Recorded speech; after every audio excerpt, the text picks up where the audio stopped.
Derek Shepherd sat in Murphy's Cafe in Georgetown, watching rain streak down the windows. The place had been around since the 50s, with red vinyl booths and a jukebox that still played Patsy Cline.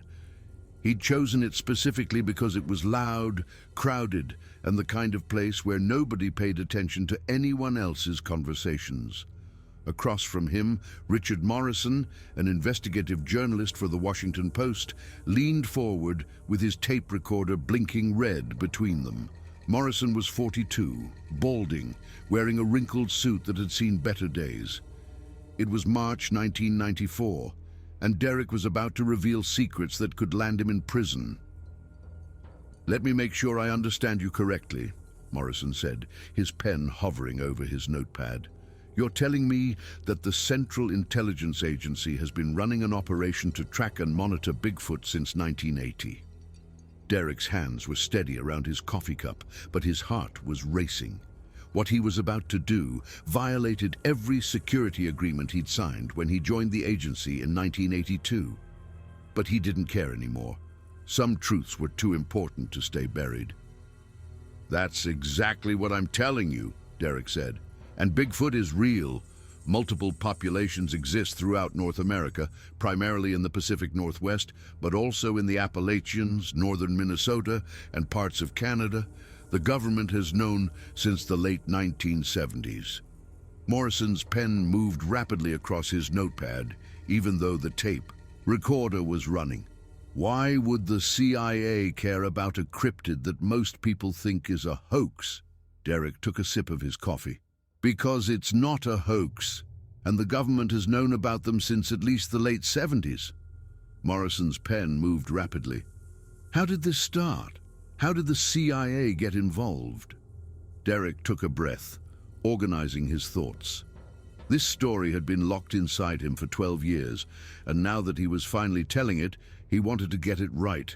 It started in 1979. A Forest Service ranger in Washington state reported an incident involving an unknown primate stealing food from campsites.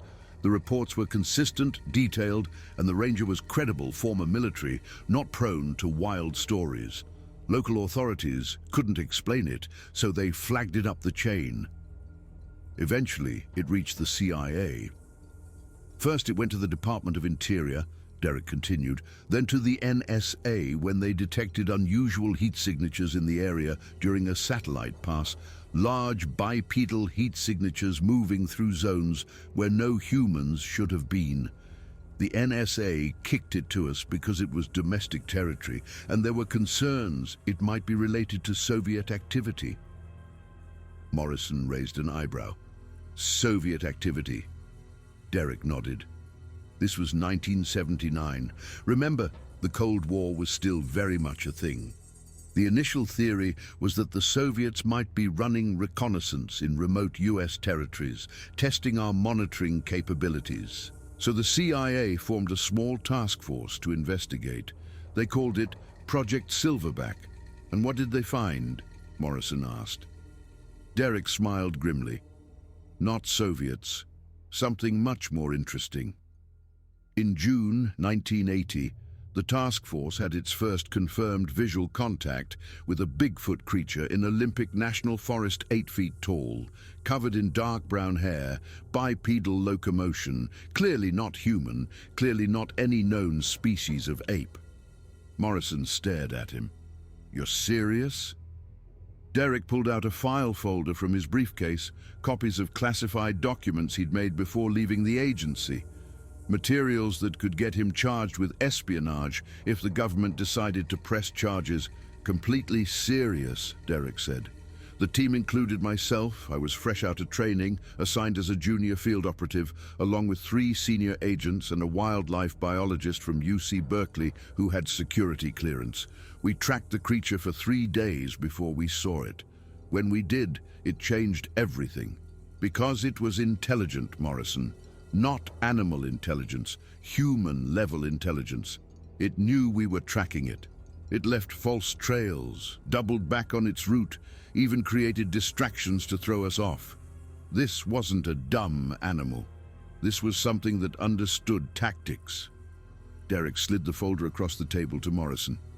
These are incident reports from 1980 to 1985, documented sightings, tracking data, population estimates, all classified top secret.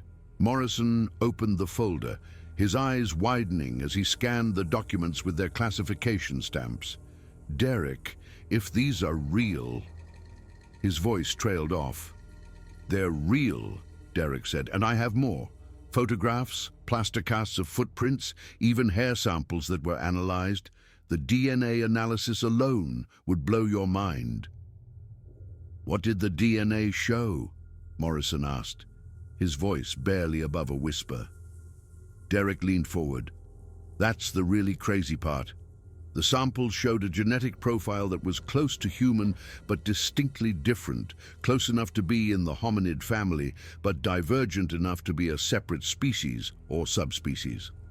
The geneticists we consulted, all with clearances, theorized it might be a surviving population of Homo erectus, or a related species that we thought went extinct hundreds of thousands of years ago.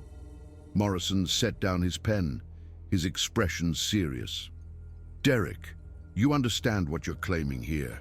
You're saying the government has proof that Bigfoot exists and has kept it secret for 14 years. Longer than that, probably, Derek corrected.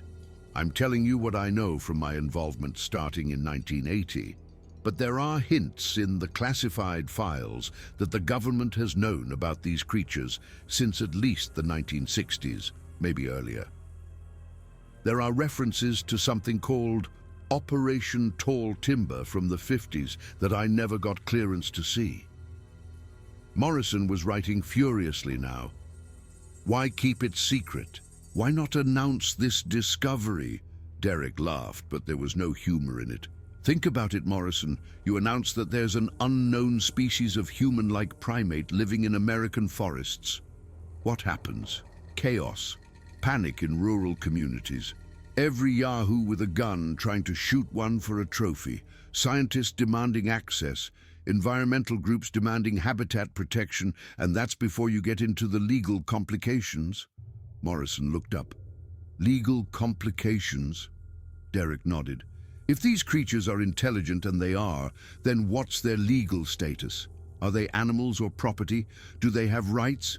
If someone shoots one, is it hunting or murder? The government couldn't answer those questions without revealing the creatures exist in the first place. So they decided the safest option was to keep it classified and monitor the populations quietly. You said populations, plural, Morrison said. How many groups are we talking about? Derek took another sip of his cold coffee. As of my last briefing in late 1993, we'd identified 17 distinct groups in the continental United States and southern Canada population. Estimates ranged from 200 to 300 individuals total. Small, scattered populations living in the most remote wilderness areas, and the CIA has been tracking all of them. Morrison's hand was cramping from writing. Not just tracking, Derek continued, monitoring their movements, documenting their behavior, even intervening occasionally when they came too close to human populations. We had field teams deployed year-round in key areas. I spent most of 1983 to 1987 in the Pacific Northwest doing nothing but Bigfoot surveillance. This is insane, Morrison muttered. How has this stayed secret? How many people know? Derek leaned back in the booth. Compartmentalization. Within the CIA, maybe 50 people total over the years have had full clearance for silverback field teams were told different stories. Some thought they were tracking Soviet operatives. Others thought they were monitoring endangered species. Only the core group knew the truth. And anyone who saw too much had their careers redirected or their clearances pulled. The agency is very good at keeping secrets when it wants to. What made you decide to come forward? Morrison's voice was quiet now, almost sympathetic. Derek's expression darkened, and for a moment he stared at his reflection in the window. Something happened in 1993 that I couldn't live with anymore. In September, near Packwood, Washington, we captured a wounded Bigfoot. It had been shot, badly injured, probably by hunters who didn't know what they'd hit. The creature was in terrible pain, bleeding, barely conscious. Standard protocol was clear: treat it, stabilize it, and release it back into the wild, far from human populations. That was the protocol we'd followed for years. Derek's jaw tightened. But this time was different. Instead of following protocol, the creature was transported to Fort Detrick in Maryland under heavy security. I wasn't cleared for what happened next, but I heard rumors: dissection, tissue samples, weapons testing to see if standard ammunition could bring one down effectively. Some people in the agency wanted to know their vulnerabilities, wanted to understand how to neutralize them if it ever became necessary. Morrison stopped writing, his face pale. They killed it? Derek's hands formed fists on the table. I don't know for certain. What I do know is that the creature never returned to the wild. The file was sealed, and when I started asking questions, when I demanded to know what happened to it, I was reassigned within 48 hours desk work in Langley. No more field operations, no more access to silverback files. That's when I knew I had to get out and tell someone what was really happening. The bell above Murphy's door rang, cutting through the ambient noise of the cafe. A man in a dark raincoat entered, shaking water off his shoulders with deliberate movements.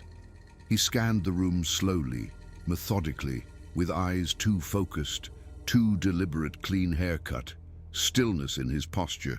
He wasn't dressed like a regular customer. Derek's blood went cold. The man took a seat at the counter without ordering, without even pretending to look at a menu he just watched. Derek leaned forward and lowered his voice. We're out of time. Don't react. He's watching us. Morrison's knuckles went white, gripping his pen. CIA? He whispered. Derek kept his tone steady. Maybe. Could be DOD. Could be nobody, but nobody walks into a Georgetown cafe at 9 in the morning wearing shoes that clean unless they want to be seen. We need to go.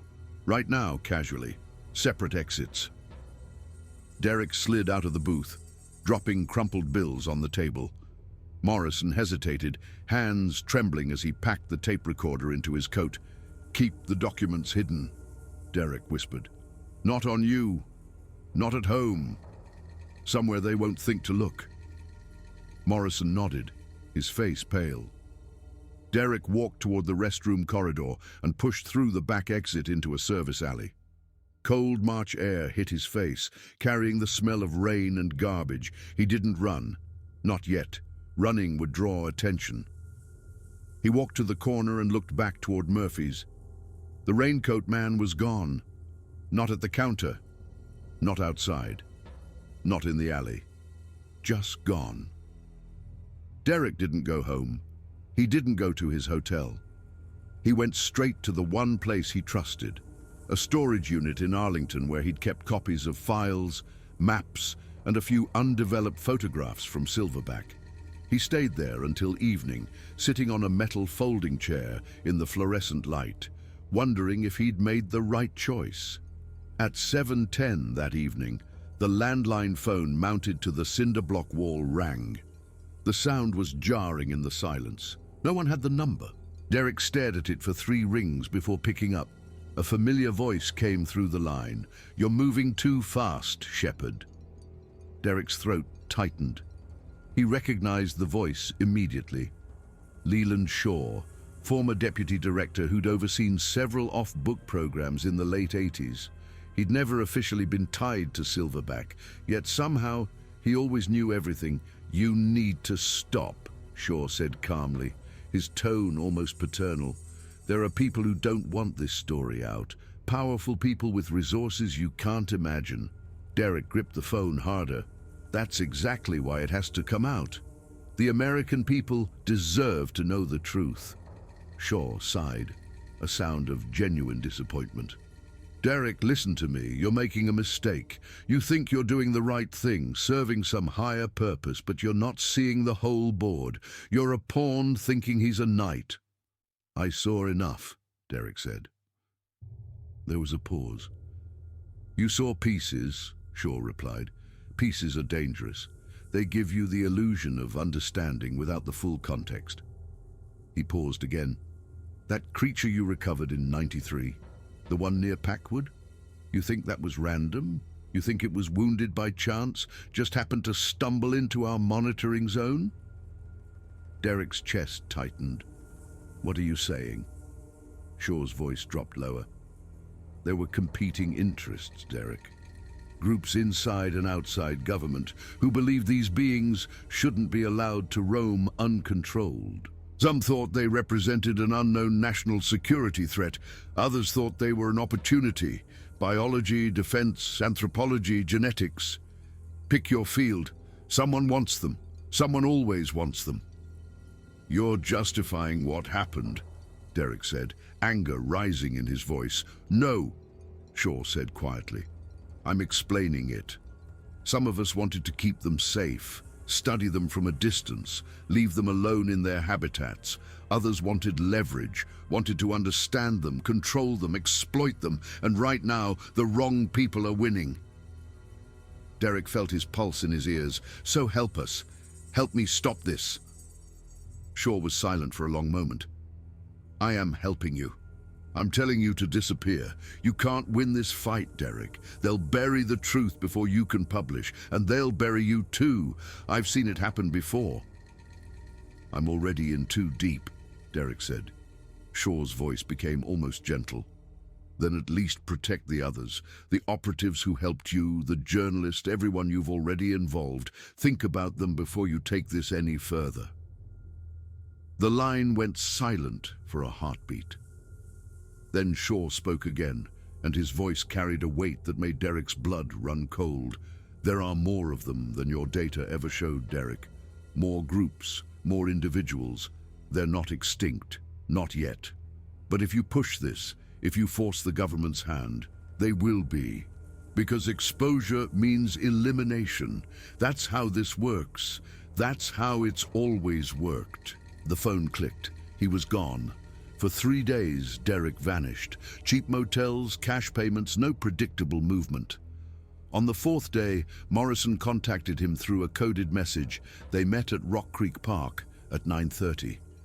Morrison waited on a bench, looking exhausted and afraid. "You talked to someone," he said. Derek nodded. "So did I." Morrison handed him an envelope containing black and white surveillance photographs. A warehouse, a cargo truck, men loading a long crate under floodlights. "Where did you get these?" Derek asked. "A source inside Fort Detrick. They said the crate from Packwood never entered the main facility. It was rerouted to a private contractor in Virginia." Derek exhaled. "Then the samples are gone." Morrison shook his head. "No record, no archive number, nothing." One photo showed 2 men standing by the crate, one appearing to check for a pulse on something inside. "That was taken 3 weeks ago," Morrison said, "meaning whatever's in there isn't dead." Derek's throat tightened. "That's not possible." Morrison looked at him steadily. "I'm going to publish, with or without you." Derek studied the journalist's face. "We have enough to go public. Documents, photographs, maps, witnesses we publish, then deal with the fallout." A branch snapped somewhere in the woods. Both men froze. Then a sound came, not a roar or growl, but a low, resonant call, almost conversational. It carried through the trees with eerie calm. Derek had heard that call before, in 1986. "Is that them?" Morrison whispered. Another call answered from deeper in the woods. Then silence. "They've been following us," Derek said quietly. "Maybe watching. They know something's happening. Maybe they know we're telling their story." Morrison looked around, unsettled. "What do we do?" Derek took a breath. "We finish what we started. You're going to publish, but carefully. We protect their habitats. We don't reveal coordinates. We release enough to prove they exist, nothing that helps hunters or contractors." "And if the government retaliates?" Morrison asked.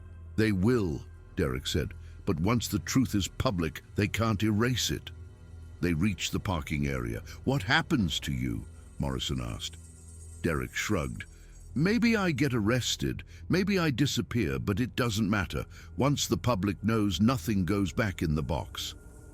Morrison nodded. "We'll go to press Monday." They exchanged a final look, respect and fear and purpose, then went separate ways. As Derek walked to his car, another soft call echoed from the woods. The same deliberate tone, watching, waiting. He didn't look back. Somewhere out there, an ancient people 8 feet tall was deciding whether to trust humanity one last time, and he was praying they wouldn't blow it.